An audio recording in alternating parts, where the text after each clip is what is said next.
गांव के छोर पर बसे एक झोंपड़े में रामू अपनी बूढ़ी और बीमार माँ के साथ रहता था।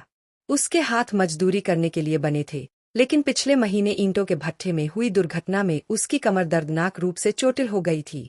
दर्द की वजह से वह ठीक से खड़ा भी नहीं हो पाता था। मजदूरी की बात तो दूर की थी, घर का सामान और माँ की बची खुची नकदी दवाइयों में उड़ चुकी थी। अब सामने डॉक्टर ने माँ के लिए एक नई दवा बताई थी, जिसकी कीमत रामू के लिए आसमान छू रही थी। 3 दिन से वह माँ को बिस्तर पर पड़ी देख रहा था। उसका दर्द बढ़ता जा रहा था और रामू की बेबसी उसे अंदर ही अंदर खा रही थी। उसने रिश्तेदारों के दरवाजे खटखटाए, पड़ोसियों से मदद मांगी, लेकिन हर तरफ से निराशा ही हाथ लगी। एक गहरी हताशा ने उसे घेर लिया। उसी रात, जब चारों तरफ सन्नाटा पसरा था और सिर्फ टिमटिमाते तारे और ठंडी हवा जाग रही थी, रामू की नजर दीवार पर टंगी उसकी मृत पिता की तस्वीर पर पड़ी। वह एक सीधे सच्चे इंसान थे।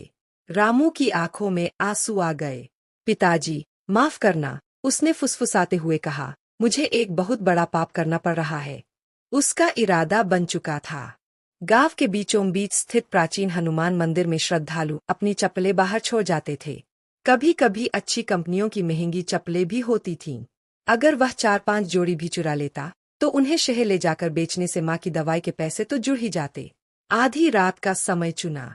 कमर में मरोड़ भरा दर्द लिए, एक कपड़े की बोरी लिए, वह अंधेरे में सरकता हुआ मंदिर की ओर चल पड़ा। रास्ते का हर पत्ता, हर कंकड़ उसे चिल्लाता हुआ प्रतीत हो रहा था। मंदिर का विशाल गेट नजदीक आता गया और रामू का दिल जोर जोर से धड़कने लगा, मानो छाती फट जाएगी। मंदिर का प्रांगण सुनसान था। अंदर गर्भगृह में एक दिया टिमटिमा रहा था, जिसकी रोशनी में भगवान हनुमान की मूर्ति का चेहरा मुस्कुराता हुआ सा लग रहा था। चप्पलों का ढेर दीवार के सहारे लगा था। रामू ने आंखें बंद की, मन में भगवान से माफी मांगी और फिर जल्दी जल्दी चप्पलों को उठाकर बोरी में भरने लगा।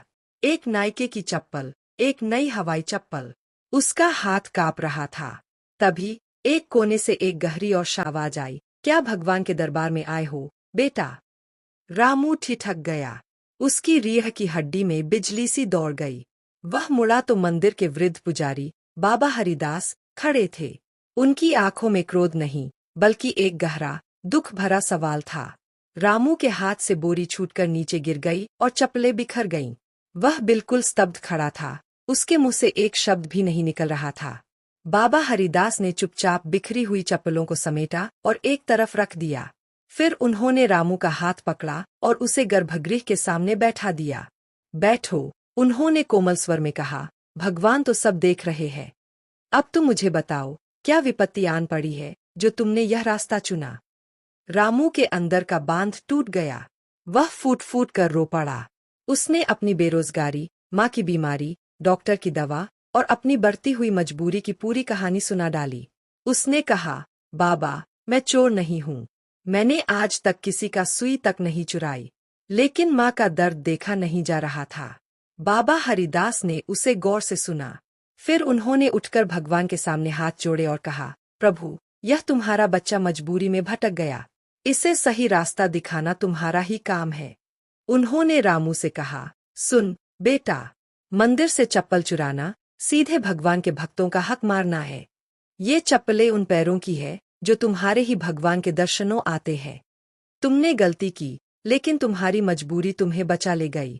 तुम्हारी माँ का इलाज मेरी जिम्मेदारी है। उसी रात बाबा ने रामू को अपने कमरे में चाय पिलाई और उसकी कमर पर सिंक किया।